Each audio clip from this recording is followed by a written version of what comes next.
Hernia de disco, aquela dor insuportável. Pois é, esse é o tema do Saúde Agora de hoje, uma doença que está aí afetando cada vez mais os jovens. O porquê que está acontecendo isso, sintomas, tratamentos e será que tem cura? Tudo isso muito mais a gente vai abordar dentro do quadro Saúde Agora, e quem vai responder tudo isso e muito mais, olha só, é o médico que está aqui na tela comigo, olha só, é o Dr. André Evaristo Marcondes. Ele é ortopedista especializado em coluna e aceitou falar com a gente sobre esse assunto tão importante que tem afetado cada vez mais as pessoas.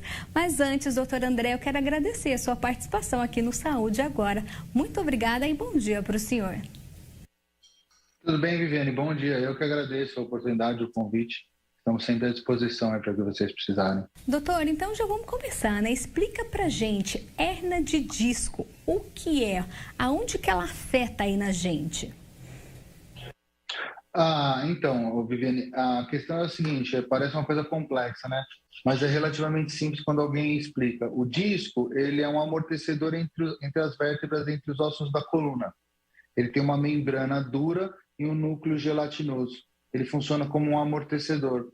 Se esse disco rompe e esse núcleo extravasa, ele pode comprimir estruturas neurológicas, como a medula, a raiz ou outras estruturas neurológicas, e desencadear dor, perda de movimento e complicações mais severas.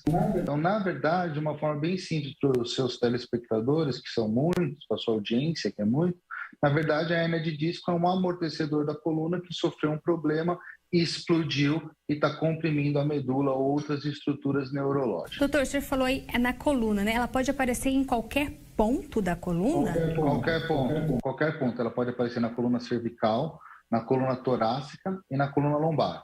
Na região do pescoço, na altura do tronco, do tórax e na região lombar.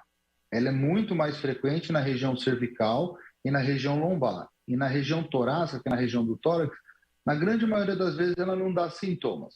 Só em casos assim, muito raros e muito selecionados. Então, geralmente, o que ela comete é a região do pescoço e a região da lombar.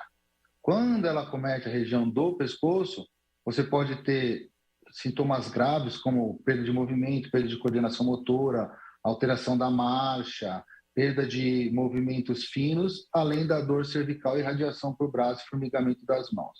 É um quadro assim bem expressivo, bem visível. Já na coluna lombar, o pessoal confunde muito em termos de terminologia, em termos de nome. A hernia de disco na coluna lombar seria o que popularmente o pessoal chama de nervo ciático, por assim dizer. Então, quando você tem esse amortecedor que explode, ele vai comprimir um dos ramos do nervo ciático que todo mundo tem. E aí vai dar aquela dor característica, que é aquela dor na região lombar, mais aquela pontada, aquela facada no glúteo, no meio da nádega, e essa dor desce pela região posterior da coxa, panturrilha, sola do pé, e pode chegar até o dedão do pé lá embaixo, junto com formigamento, perda de força da perna e outros sintomas que podem vir. Mas essa dor do nervo ciático, o pessoal habitualmente fala, o que foi lá no pronto-socorro? O médico falou que eu tenho nervo ciático, na grande maioria das vezes é um quadro de hernia de disco, ou de discopatia, ou de alguma doença do disco. Doutor, quando a gente fala hernia de disco, pelo que o senhor está descrevendo aí, é grave? É considerada uma doença? É considerada uma doença e é considerado um quadro grave. É considerado um quadro grave, ainda mais quando a gente dá o diagnóstico, porque é uma doença que ela pode tirar o movimento de uma maneira definitiva. Então, se você tiver uma hernia de disco no nível de L5-S1, você pode perder o movimento dos pés, você pode urinar na roupa, você pode evacuar na roupa, você pode perder sensibilidade de ânus e de vagina. Então, assim, é uma doença extremamente grave. André, isso acontece em todo mundo? Não. Graças a Deus, isso acontece na grande minoria dos casos. Então, 99%, 99% é um exagero, mas 95% dos casos de hernia de disco a gente consegue controlar com um tratamento não cirúrgico. Você vai perder peso, você vai fazer atividade física, fortalecimento muscular, uso de medicação, bloqueio, que o pessoal chama de microcirurgia laser. Então, você tem maneiras de controlar a doença de uma maneira que não necessite de uma abordagem cirúrgica propriamente dita. 3 a 5% dos casos vão precisar de um tratamento cirúrgico porque as consequências podem vir a ser consequências gravíssimas e irreversíveis. Assim, então eu tenho que ficar tranquilo porque eu tenho 95% de chance de não ser nada? Não, você tem que ficar preocupado porque pode ser alguma coisa. Se Deus quiser, você vai estar dentro desses 95% que a gente consegue controlar de uma maneira mais simples. E doutor, o que leva a pessoa a ter hérnia de disco? O senhor citou aí obesidade, né? Falou assim, a pessoa tem que emagrecer, é um dos fatores aí do tratamento. Então explica pra gente como que ela aparece. Então, a hérnia de disco, Viviane, é o que a gente chama de doença multifatorial. Então, é que nem um avião. Nunca cai por uma coisa só, o pessoal não fala isso brincando, assim, é mais ou menos a mesma coisa. O principal componente, o principal fator é a genética, assim, sem dúvida nenhuma.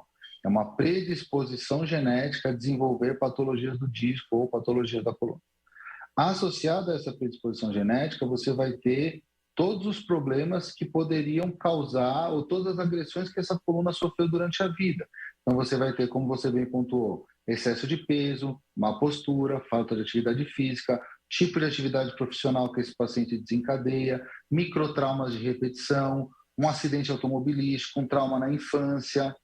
Eu falo muito para os meus pacientes, falo assim, olha, minha senhora, casa, marido, filho, mais o trabalho fora, é uma sobrecarga diária de função, às vezes maior do que o que eu quero. Então, assim, são múltiplos fatores que, somados, vão desencadear nessa tragédia, que é a explosão do disco com extravasamento do conteúdo e as consequências que isso pode trazer. E aí ela se manifesta por meio de dor, a pessoa começa a sentir dor. Assim, na esmagadora maioria das vezes, a dor é o primeiro sintoma. O primeiro sintoma vai ser uma dor na coluna, pode ser na região cervical, torácica ou lombar, que ela pode estar ou não associada a uma irradiação para membro. Então, você pode ter uma dor na cervical que irradia para o braço direito, você pode ter uma dor na cervical associada a um formigamento na mão, você pode ter uma dor na lombar, uma irradiação pelo nervo ciático, que é mais comum, que é quando vai por trás da coxa, ou uma irradiação pelo nervo femoral, que é menos frequente, mas acontece, que a dor vai irradiar, vai descer pela frente da coxa. Então, na grande maioria das vezes, ela vai se iniciar, ela vai começar com um quadro de dor em alguma porção da coluna. É assim que ela começa na grande maioria dos casos. O que a gente deixa de dica, até para o pessoal, são duas coisinhas básicas: intensidade e duração. Eu estou com uma dorzinha, tá, mas ela está aí há muitos dias, tá, procura um atendimento médico. Eu tive uma dor na coluna, ela até durou pouco, mas foi muito forte, ou uma dor muito intensa. Procura um atendimento médico. Porque um episódio ou outro de dor nas costas, isso daí vai acontecer em toda a população. Estudos populacionais, eles mostram que 100% da população vai ter pelo menos um episódio de dor forte na coluna durante a vida. Então, assim, todos nós vamos experimentar essa sensação de uma dor mais forte na coluna. Mas fica a dica aí para a sua audiência. Teve uma dor mais forte? Procura um médico. Essa dor já está durando 2, 3 dias e a gente não está tendo melhora? Procura um médico. André, mas o ideal não é, se eu tiver a dor, eu já procurar um médico? Sim, é o ideal, mas às vezes a gente não consegue o ideal na rotina diária, então pelo menos fica essa orientação. O que eu ia te perguntar, doutor, às vezes a gente tem essa dor nas costas, até que se prolonga, a gente vai tomando aquele remedinho, né? Aquela automedicação. Isso, quando a gente chega no consultório, ao invés de ajudar, acaba piorando depois no tratamento? Assim, a automedicação, ela não é aconselhada. Como os problemas da coluna, os problemas do disco, assim, muitas vezes eles são crônicos, às vezes a gente até ensina o paciente a fazer uma automedicação. Então a gente fala assim, olha, o seu caso não é de uma doença mais grave, a melhor medicação para a sua dor é o remédio X, então quando você tiver dor, você toma esse ou aquele por 2 ou 3 dias, se não melhorar você me liga, me procura. Então às vezes a gente até orienta alguns casos da automedicação, mas a automedicação não é o ideal, porque pode postergar o tratamento de uma doença que seria simples para uma doença que pode se tornar algo mais complexo, porque você perdeu aquela janela de oportunidade de tratamento. Eu concordo com você em gênero, número e grau. Mas, se realmente for um caso de hérnia de disco grande, assim, aguda, assim, a dor é excruciante. O paciente não vai aguentar ficar meses tomando medicação. Ele realmente vai ter uma dor que ele vai sentir a necessidade de procurar um tratamento médico, talvez de uma maneira mais precoce. Mas sim, a automedicação, pelo menos no momento inicial, ela não está aconselhada. Chegando aí, esse paciente relatando esse tipo de dor, existem exames ou logo que ele chega aí já dá para perceber que é hérnia de disco? Nossa, uma pergunta excelente. Assim, quando você tem aqueles casos de hernia de disco assim bem característicos, você já sabe que é pela história do doente. Então, só dele contar os sintomas, você fala assim, ele tem algum problema no disco. Eu não sei qual é a gravidade, eu não sei qual é o tamanho do problema, mas eu sei que o problema ele vem ou ele é proveniente daquela estrutura. E é o ideal. O ideal é que durante a consulta médica, então durante a anamnese, que é a entrevista do doente, a individualização do tratamento, quando você consegue entender qual é a rotina daquela pessoa, como ela acorda, como ela dorme, grau de ansiedade, tem, não tem, como trabalha, no que trabalha, está associado a quadro depressivo ou não. Então, quando você individualiza e vê o paciente como um ser humano, entende a realidade do dia a dia daquele doente, através de uma conversa franca e de uma coleta de história que a gente chama de anamnese. E do exame físico do doente, você já tem que suspeitar ou praticamente ter certeza que aquilo se trata de um problema do disco ou de um problema da coluna vertebral. Ponto. Isso daí é ponto passivo. Agora, se você quiser exercer uma medicina em termos de coluna de alto padrão, são necessários exames complementares. Não é raio-x de pronto-socorro, entendeu? Às vezes o pessoal fica até chateado que eu falo isso, porque às vezes não é a realidade. Mas, assim, raio-x para você ver a estrutura óssea, ressonância magnética para você ver as estruturas em detalhe, e eletroneuromiografia, que é um exame que eu peço com muita frequência para ver funcionamento de medula e de nervo, para ver funcionamento da parte neurológica, é o mínimo que você precisa para conseguir ver essas estruturas de uma maneira assim mais efetiva. E a partir daí você vai procurar um tratamento individualizado para cada caso. Então, assim, o que eu acho muito ruim, assim, como a gente está discutindo o seu público é muito voltado para isso, o que eu acho muito ruim, às vezes, é a falta de orientação daquele paciente que procura o pronto-socorro do SUS porque ele está com dor, que ele necessita de um acompanhamento posterior. Então, o atendimento de pronto-socorro, ele é avisado para isso. O paciente chega com muita dor, você vai medicar ele, vai tirar ele da crise, mas você tem que orientar adequadamente esse paciente que ele precisa procurar um especialista e que ele tem que manter um acompanhamento ambulatorial e ter um diagnóstico definitivo. Doutor André, como o senhor disse, né? Vai depender de cada caso aí para definir o tratamento, né? Vamos detalhar um pouquinho os tipos de tratamento que existem hoje, né? Primeiro, é por meio de medicação? O remédio já funciona em alguns casos? Assim, em alguns casos, assim, você tem vários tipos assim, é que a gente está discutindo a hernia de disco, mas o tema é um pouco mais amplo do que isso. Se a gente for falar só da hernia de disco propriamente dita, assim, dos casos assim mais graves, a gente começa com corticoide, anti-inflamatório, analgésico, repouso nos primeiros dias da crise, depois vai passar por um programa de reabilitação com fisioterapia, reeducação postural global, às vezes acupuntura para liberação de algum ponto gatilho. O paciente saiu da crise, o tratamento padrão ouro é atividade física regular de baixo impacto. E perda de peso nos casos dos pacientes que forem obesos. Assim, esse é o padrão. Fez o tratamento por 4 a 6 semanas, não saiu da crise, está apresentando piora progressiva, ou tem alguma lesão neurológica, estou perdendo força, estou com formigamento que persiste, aí a gente tem as opções de tratamento cirúrgico, que hoje elas são bem amplas, variadas, e com resultados assim fenomenais quando são realizadas por pessoas realmente competentes e centros de excelência. Assim, hoje, se você tiver realmente condição para ter um tratamento de padrão ouro, a hernia de disco ela não vai ser um problema na sua vida. A gente tem desde bloqueio, infiltração, o que o pessoal chama de microcirurgia laser, mas que é uma microdissectomia percutânea. Você tem a abordagem da hérnia por endoscopia, por microscópio. Você tem cirurgias para fusão, você tem cirurgias para prótese de disco, que você tira aquele disco doente e substitui ele por um disco artificial de terceira geração e cura o paciente, porque você troca a estrutura lesada. E nos casos de dor crônica complexa intratável, você tem a neuromodulação, que são chips que você implanta na medula ou próximo à medula para tratamento de dor, para tratamento de função. Então, assim, hoje a gente não tem um caso de hernia de disco que a gente não consegue, pelo menos, uma melhora importantíssima da qualidade de vida daquele doente. Nem sempre a gente consegue a cura total, mas assim, com certeza uma melhora importante a gente consegue em todos os casos. Eu ia perguntar isso, doutor, em relacionado aí aos tipos de cirurgia, feita algum tipo de cirurgia, ele não tem então a cura total, apenas a melhora significativa? Aí depende do tipo de cirurgia, depende do grau da doença e depende da idade do paciente. Então, um paciente jovem, 40, 45, até 50 anos, às vezes a gente consegue colocar uma prótese de disco. Eu tiro esse disco doente e substituo esse disco doente por um disco artificial. Entre aspas, obviamente, esse paciente vai estar curado, porque ele tinha uma estrutura, eu troquei a estrutura. Eu não vou recauchutar o pneu, eu vou trocar o pneu. Trocou o pneu, o problema do pneu está resolvido. Então, assim, a gente consegue a cura nesse perfil de paciente. Tem outros pacientes de mais idade, ou tem outros tipos de procedimento, que às vezes a gente não consegue a cura da doença. Eu não consigo fazer esse disco doente e voltar a ser um disco novo, mas eu consigo tirar a dor desse doente. Eu consigo melhorar a função desse paciente.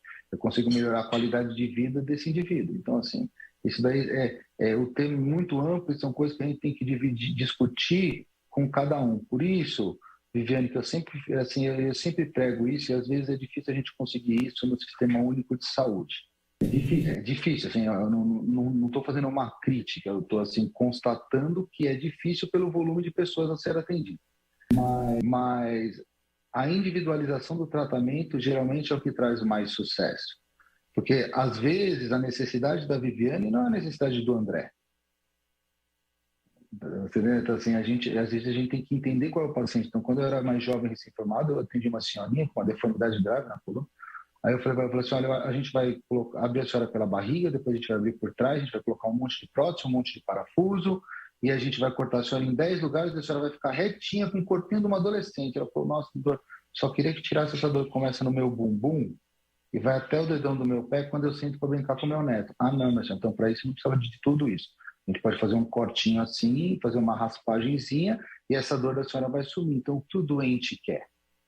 Eu acho que é aí que a gente entra na questão do princípio universal do SUS, que, se eu não me engano, é o artigo 1 do SUS, que pessoas diferentes devem ser tratadas de maneira diferente. Isso é justiça. Tratar todo mundo igual não é justiça. A gente acha que a igualdade a questão não é igualdade, a questão é equidade.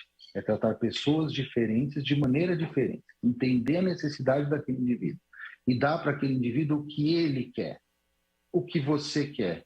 Ah, doutor, eu quero escalar o Everest. Escalando o Everest eu não posso te deixar curado, eu consigo melhorar a sua dor, aí você escala o Everest, estraga tudo que você quiser e depois a gente resolve. Pode ser? Pode. Então, assim, essa é a individualização que eu acho que é o que faz a diferença aí final. Porém, falando nesse tipo de tratamento, o que o senhor tem visto na prática? Os jovens estão procurando mais?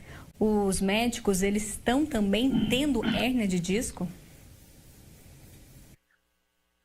Assim, eu não diria hérnia de disco, eu diria que, assim, os pacientes jovens, eles têm apresentado mais dor do que eles costumavam apresentar antigamente. Mas, assim, eu não tenho uma resposta para te dizer. Eu acho que a questão que o seu colega apresentador estava falando em relação ao uso do celular, né, que a gente até criou um nome aí super engraçado que chama pescoço de texto, que o pessoal criou esse nome, mas assim, a gente não tem relação se isso daí vai causar uma hérnia de disco no futuro. Causa dor naquele adolescente que usa o celular por período prolongado ou de um adulto jovem que fica horas e horas e horas na frente de um computador. Se isso realmente vai aumentar a incidência de doenças graves em 10, 15 anos, esses estudos a gente ainda não tem em mãos, mas com certeza que causa mais dor. Eu acho que talvez um dos fatores primordiais para responder sua pergunta tenha sido a questão da pandemia e do lockdown, né? Também não tenho uma resposta 100% para te dar em relação a isso, mas vendo a coluna, especificamente a coluna, ou vendo especificamente as estruturas da ortopedia, o impacto foi gigantesco, porque não foi o sedentarismo, sou sedentário, não vou na academia. Tá, você não vai na academia, mas você desce uma escada, você vai no supermercado, você sai de casa para trabalhar, você dirige um carro. Durante o lockdown, durante a pandemia, foi uma prisão domiciliar praticamente da população. Então, assim, a perda de massa muscular foi gritante, ainda mais nos pacientes de mais idade. Então, a gente teve uma grande quantidade de pacientes que não tinham dor ou não tinham doença. Eu vou olhar a ressonância é normal, esse paciente é apresentador, eu tenho que trabalhar a musculatura dele. E uma grande quantidade de pacientes idosos que até tinham doenças, até tinham sido operados, estavam bem e voltaram a ter dor novamente porque tiveram uma perda muito agressiva e muito rápida de massa muscular em decorrência desse lockdown. Então, assim, a gente vai ter que entender melhor esse processo e deixar como uma orientação assim básica e importante, eu acredito que quase todos os profissionais da saúde que passam pela sua mão para ser tão bem entrevistados devem entrar nesse ponto, que é a necessidade da atividade física regular. Atividade física regular e fortalecimento muscular, sem dúvida nenhuma, é o segredo da saúde e da longevidade. Doutor, eu quero lembrar o pessoal de casa que a gente está ao vivo aqui no Saúde Agora, falando um pouquinho de hérnia de disco. E eu vou aproveitar que o senhor está falando de atividade física e fazer a pergunta da Raquel, que fala de Bonfim. Doutor, quem tem hérnia de disco pode fazer caminhada? Deve fazer caminhada, sem dúvida nenhuma que deve, pode e deve. A questão seria avaliar os exames dela, entender qual é o perfil de idade dela, porque para quem tem hérnia de disco, se você quiser fazer o tratamento baseado na atividade física, só a caminhada é pouco. Então você teria que ter uma musculação, um pilates, uma natação, um judô, um jiu-jitsu, um fortalecimento muscular efetivo daquelas estruturas, para que o arcabouço muscular e as articulações suportassem o peso do corpo sem necessitar tanto desse tal disco que está doente. Então, de antemão, eu posso dizer, sim, se você tem hérnia de disco, você pode fazer caminhada. Agora, talvez só caminhada não seja o suficiente para que você tenha um resultado efetivo no tratamento da sua doença, mas poderia, não teria problema nenhum. Doutor, uma outra pergunta que chegou aqui para a gente é da Alessandra, do centro aqui de Campinas. Qual a maneira correta de dormir para quem tem hérnia de disco? Então, toda vez me perguntam de colchão e de jeito de dormir. Eu acho que isso daí também é um mito. Né? A pessoa que ela tem doença, ela vai ter dor e na grande maioria das vezes, tem muito paciente que chega ainda, eu já comprei 8 colchões, já comprei 16 travesseiros e não melhora, né? Porque o problema não é o colchão e o travesseiro. Mas se você quiser uma orientação, doutor, me dá uma orientação, tá bom. Se você for dormir de barriga para cima, você vai dormir com um travesseiro pequeno na cabeça, nas costas. Se você for dormir de lado, você vai dormir com 2 travesseiros, para a cabeça ficar mais retificada, não ficar assim. Tá? Então, ficando com 2 travesseirinhos para equilibrar, ou um dobrado. Você pode começar a dormir com um no meio das pernas, para que você inicie o sono numa posição mais adequada. Mas você há de convir comigo que durante a noite você vai sonhar, vai ter pesadelo, seu parceiro vai bater em você. Então, assim, você vai mudar de posição. Então, assim, isso daí é muito mais um mito do que uma verdade. Assim. Se você está com dor, você tem que procurar um atendimento médico e descartar se você não tem nenhum problema antes de você trocar de colchão ou trocar de travesseiro ou coisa assim. Doutor, outra pergunta que chegou aqui pra gente do Sérgio da Vila União. O que pode agravar a hérnia de disco? Aí a lista é longa. Assim, a lista é longa. Eu acho que assim, uma das principais coisas que pode desencadear crises mais agudas seria pegar peso do chão. Acho que pegar peso do chão realmente é uma coisa realmente deletéria, uma atividade bem ruim. Eu vou tirar um balde pesado desta mesa para colocar naquela mesa. Talvez não seja tão problemático. Agora, pegar peso do chão realmente é uma coisa que pode agravar os quadros de hérnia de disco. E a gente tem algumas profissões específicas que acabam também desenvolvendo problemas relacionados a isso. Geralmente são assim, pacientes que trabalham com muito peso, com muito esforço repetitivo que exige a rotação do tronco e, em especial, movimentos vibratórios. Então, brincadeira, motorista de ônibus, esse tipo de paciente, ele também pode ter um agravo, um acréscimo de dor na coluna. A gente também tem uma alta incidência desse tipo de patologia em pacientes que carregam peso no corpo global, como policial, militar, federal, guarda civil municipal, pelo uso de colete, pelo equipamento de segurança, armamento, então assim, é uma sobrecarga mecânica. Você pode ter esse tipo de problema agravado em atletas de alto rendimento. Então, eu não faço uma musculação normal, eu faço uma musculação para ter o fisiculturismo, por exemplo. Também pode ser deletério o excesso do esporte. Doutor, olha essa pergunta da Ruth, da região do Ouro Verde. Tenho hérnia de disco e já fiz cirurgia. A quiropraxia pode me ajudar ou não é aconselhável por causa da cirurgia? Assim, eu acho que a quiropraxia não... esse tipo de pergunta, tipo assim, o CRM nem me permite responder, porque tipo, é uma consulta médica. Né? Eu não sei que tipo de cirurgia que ela fez, eu não sei qual a gravidade do caso dela. Eu não posso responder isso. Assim, o que eu posso dizer é que, assim, se for pegar países desenvolvidos, como os Estados Unidos, por exemplo, a quiropraxia em si, às vezes ela é indicada pelo médico. O médico indica para que o paciente faça, por exemplo. Mas ela realmente traz alívio dos sintomas e traz melhora da sintomatologia de muitos doentes, mas para aqueles doentes que não têm doenças graves pré-estabelecidas. Entendi. Se você já tem uma doença instalada, você pode fazer uma sessão de quiropraxia, você pode ter uma lesão neurológica grave ao executar aquela sessão. Então, assim, particularmente, apesar de eu saber que muitos pacientes melhoram com esse tipo de tratamento, eu não aconselho que façam antes de conversar com um especialista para ver se esse tipo de tratamento não pode trazer um prejuízo. Em relação à cirurgia em si, não. Talvez o caso dela não se adeque, mas a cirurgia em si não seria uma contraindicação, só pelo ato cirúrgico. Doutor, tem uma pergunta assim semelhante aqui da Rose, do Flamboyant. Ela fala assim: olá, boa tarde. Hoje faz 5 dias que eu fiz o bloqueio na coluna lombar por causa da hérnia de disco, mas eu ainda sinto dores na região da lombar onde fiz o bloqueio. Dor e dormência nas pernas continuam. Ela fala essa é a mensagem da Rose. Tem alguma recomendação ou voltar ao médico dela? Não, a recomendação é ela voltar ao médico dela. Mas assim, tem que ver se foi utilizado ou não corticoide no procedimento. Quando a gente utiliza corticoide, ou principalmente corticoide particulado na coluna lombar, corticoide de uma duração maior, às vezes o corticoide só vai começar a agir depois de 72 horas. E ele vai agir por 21 dias. Então, talvez ele ainda tenha uma expectativa de ter uma melhora nos próximos dias aí. E conforme o período pós-bloqueio vá passando, ela tem uma chance de ir melhorando. Já, por outro lado, você tem pacientes que melhoram imediatamente no pós-operatório imediato. Mas eu acho que é uma questão que ela devia discutir com o médico dela, não ficar com isso na cabeça, não. Doutor, pelo que a gente está vendo, né, hérnia de disco é algo que interessa muita gente e que afeta, né, muita gente. Dá para evitar essa doença? Na verdade, Viviane, eu vou responder a sua pergunta. Na verdade, só me dá um segundo só uma observação. Na verdade, a hérnia de disco deveria ser encarada como uma questão de saúde pública. Se a gente fosse pegar toda a população acima de 65 anos, quase 100% vai ter alguma alteração na ressonância. Não estou dizendo que ele vai ter dor, mas ele vai ter alguma alteração na ressonância.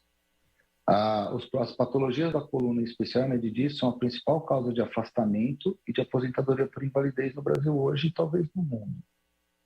A dor lombar com irradiação para a perna, a depender da região do país, é a segunda ou terceira causa maior de idas ao pronto-socorro no Brasil.